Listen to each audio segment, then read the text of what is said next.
My God, sobra talaga si Angkas. Oh my, naku, hate ko talaga. Sobra. Charing. Mag-story time po tayo, mga mamshies, popshies, friends, lovers, and countrymen. Mag-story time tayo today kasi talagang hindi ko mapigilan ang aking sarili dahil sa ginawa ni Angkas. Talaga, kami ay talagang na-save by the bell. Ganyan. No? Angkas, shout out. Hindi po ako nagagalit kay Angkas. Sa totoo po, love na love ko siya. Parang talagang magiging, ako, number 1 fan because sa ginawa ng tao na to. So, ano nga ba ang nangyari sa amin? Ito na. Alam niyo po, today is Sunday, April 7, is date ng exam ng anak ko para sa DOST. So, hindi po nakakaalam, ang DOST po ay ang exam for scholarship ng mga estudyanteng papasok ng university. So, if they get that scholarship po ng DOST ay galing sa gobyerno. No? So, after you take the exam, kung pumasa ka, well, malaking tulong sa mga katulad namin. Lalo na ako, I'm a solo parent. No?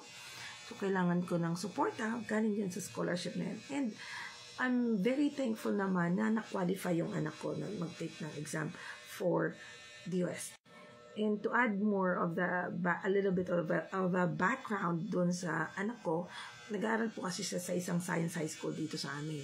So, nakapag-take siya ng UP and many other universities para mag-try kami kung saan siya pwedeng pumasok. No? Pero universities po na libre lang, yung mga state universities lang. Kasi hindi namin talaga kaya yung mga mahal. So, nag-take na po yung exam ng DOST. Ang time po ng kanyang exam is from 1 noon hanggang 6 p.m. Okay?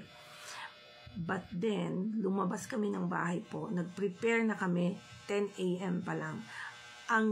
Ang travel time, regular travel time po ng house namin, doon sa testing center, kasi nag-open po ng testing center dito sa amin, malapit, doon sa City College of San Jose del Monte.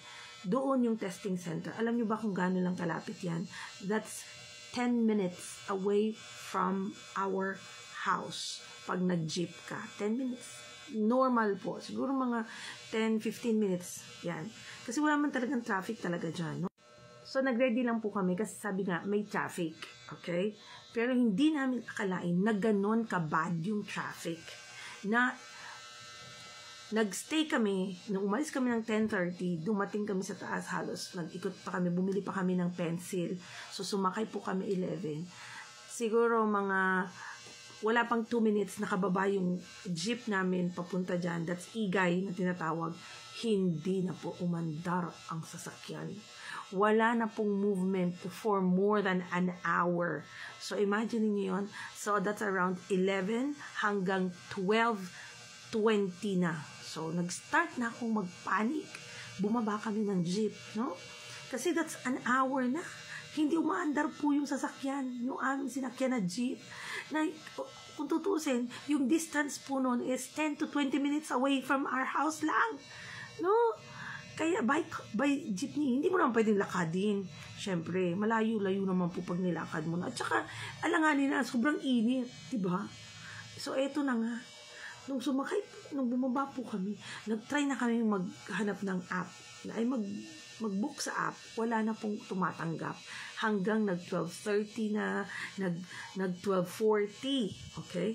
So, ako pumiyak na, pinapara ko na po lahat ng mga, may nakita kong nakamotor na mag-isa lang, yung sakay. Sabi ko, please po kuya, kasi traffic eh. So, humihinto din yung mga motor, nag-slow down. So, may chance ako na, kuya, sabi ko, pasakayin niyo yung anak ko, malapit na lang naman. Sabi ko, pagtagpasa ng tulay ng Tialo, nandoon na po yung yung road 1, nandyan lang, malapit. Ayaw, wala pong sa akin. Ako po naiiyak na talaga kasi parang pinabayaan namin oportunidad na makapag-take.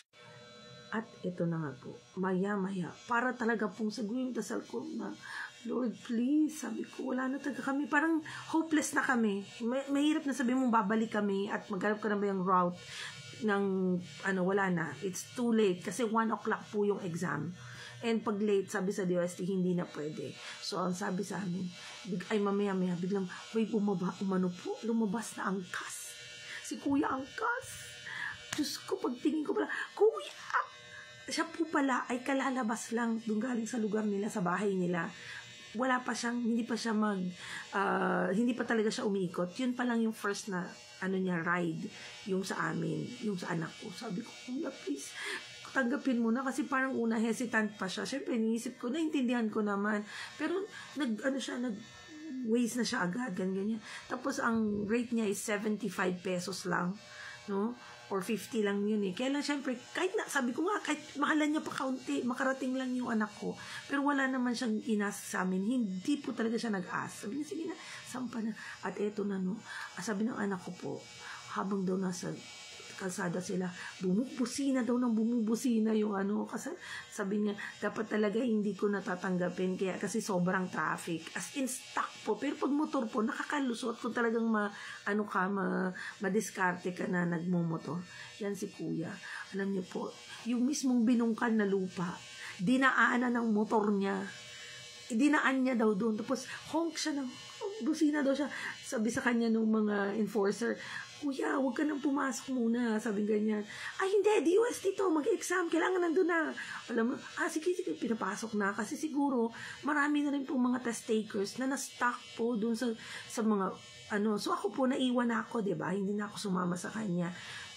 Naghintay na po ako ng another e-bus na sasakyan ko. Alam niyo po, ilang oras pa ako? Nadagdagan pa. 1 oras pa ulit akong na-stuck doon. Kaya sumunod na lang ako sa testing center. Pero nag-text na maya-maya yung anak ko na nakarating po sila. Nakahabol siya. Mga 12:55, nandun siya talaga. Hindi siya na late. No? Talagang nakahabol siya. Sabi niya, Mami, talagang grabe. Pinaglaban ako ng, ng angkas driver na yan. Sabi niya, pinaglaban niya ako, kasi lahat daw nang nag-i-stop. Sabi niya, na muna kayo, sir. Huwag kayong dumaan. Sabi niya, padaanin niyo lang kami kasi may ruta daw na dinaanan pa itong si Kuya Rider na iba. Hindi doon sa pinaka main road kasi nga hindi po talaga makakalusot. Traffic po talaga pag lagpas pa ng pinaka binubungkal, traffic pa din, no? Kasi parang ini-stop yung isang side, magugo yung isang side, ganyan lang. Isang road lang ang pwedeng daanan. Kaya talagang sobrang, kayo na po ang bahala. So, ayan po talaga, sa angkas na company, kung hindi ko namin masabi kung pangalan nito, pero taga-Igay na lugar namin. Kuya, kung taga-Igay ka man, saan ka man naroroon, God bless you. Hindi niyo po, at saka hindi niya rin po siningil ng yung anak ko. Talagang sabi ng anak ko, Mami, maluluka ka kasi halos natumba nga kami dun sa lupa. Parang habal-habal ba? Sabi niyo, kasi rough road na, dinaanan talaga daw ni Kuya. Sabi ko, baka naman madisgrasya kayo. Sabi niyo, hindi naman. Kasi magaling si Kuya talaga. Tapos lahat po ng kinakausap niya, yung mga kasama niya na nakasalubong, pre, huwag ka nang tumuloy kasi talagang traffic. Sabi niya, umikot na kayo. Kasi pag umikot po siya, wala. Hindi po aabot yung anak ko ng exam. Hindi na po talaga. But then si Kuya daw, nagsabi niya, kaya yan. Palulusutin lang kami sa gilid. Kasi single naman siya, diba? So pinalusot sila at dumaan siya sa isang lugar pa na nakarating sila. Sabi niya, busina ng busina yung angkas driver daw. DOST to, DOST. As if naman sure ng papasa.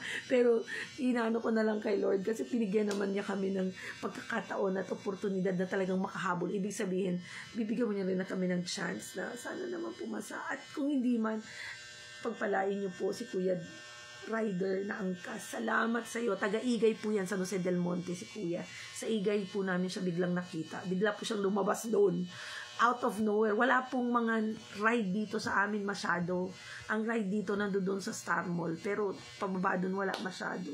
Kaya talagang blessing in disguise. Pero pinadala po yan. Instrumento ng Diyos talaga. Salamat po. Yun lang. Thank you. Shinare ko lang. Thank you. Salamat angka. Salamat Lord. Thank you.